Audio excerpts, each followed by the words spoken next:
غوث پاک رضی اللہ تعالیٰ عنہ کی بے شمار کرامات ہیں. انہی بے شمار میں سے ایک کرامت آپ سنیں کہ غوث اعظم رضی اللہ تعالیٰ عنہ نماز پڑھنے کے لیے جامع منصور مسجد میں تشریف لائے. آپ نے نماز کے لیے نیت باندھی اور آپ قیام میں کھڑے ہو گئے.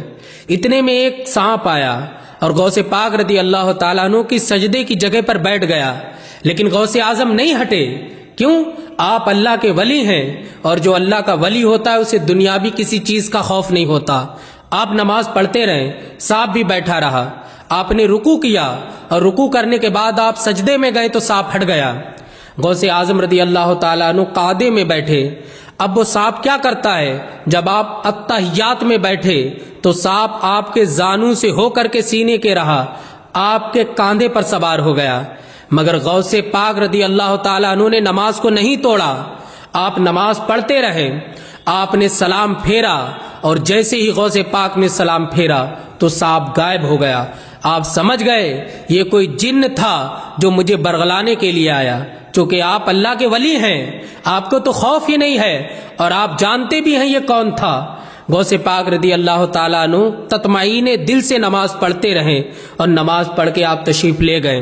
جب دوسرے دن آپ اسی مسجد کے اندر تشریف لائیں تو آپ نے دیکھا ایک بہت بھیانک شکل کا انسان کھڑا ہوا ہے. لیکن غوث اعظم نے دیکھا، پھر آپ کے دل پر کوئی خوف نہیں آیا، آپ نہیں ڈرے ذرہ برابر بھی.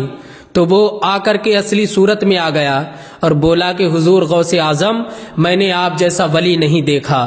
میں نے بہت سے لوگوں کو برگلایا، سانپ کی صورت میں آ کر کے ان کی نمازیں خراب کر دی، مگر آپ پر میرا بس نہیں چلا. آپ نماز پڑھتے رہے.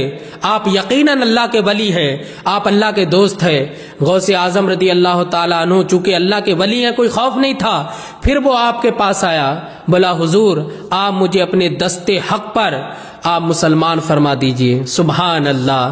آپ دیکھیں غوث اعظم کی یہ کیسی کرامت ہے کہ جن آپ کے دستے حق پر مسلمان ہو رہے ہیں اور وہ آپ کے دستے حق پر مسلمان ہو گیا، مشرف با اسلام ہو گیا. تو حضور سیدنا غوث الاعظم نے انسانوں کو بھی دین کی دعوت دی ہے اور جنوں کو بھی دین کی دعوت دی ہے. پوری زندگی اللہ اور رسول کے لیے آپ نے دی ہے، قربان کر دی ہے. تو اللہ پاک نے انہیں یہ مرتبہ دیا ہے کہ آپ کا قدم تمام اولیاء اللہ کی گردنوں پر ہے.